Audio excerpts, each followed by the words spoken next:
আমরা এখন টিকটকের ভাইরাল চেহারা দেখে গান কি গান দেয়, কার সাথে কি ভয়েস দেয়, এটা আমরা দেখবো।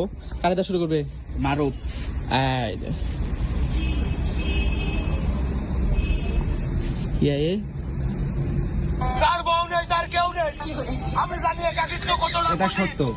আমার কোনো কিছুই নেই। আমি একাকিত্ব রোগে ভুগছি। আর একজন কেডা? হাসান। নেক্সট হাসান। দেখ তোর কি আয়ে? কাছে যাব, দেখি কি আসে। এলাকার জামাই।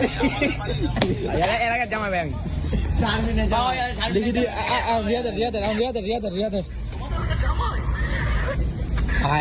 আইলো হ্যাঁ, এবার রিয়াদ রে দেখি কি দেয়। দেখি কি আয়ে। ভদ্র আইব, ভদ্র। আমি আপনাকে খুব ভালোবাসি। এই ভিডিও করাইতো না। বুঝলাম না, ডিপ জ্বালায় ডায়লগ আই গা। ডিসপ্লে কিছু মিল আছে। আইলো এখন আমাদের বড় ভাই ক্যামেরাম্যান দেখি রানা ভাইয়ের কি আসে। তুই চিন্তা করে দেখ নারী জাতির ছলনায় কিভাবে ধ্বংস হয়। রানা ভাই তুই চিন্তা করে দাও ভাই।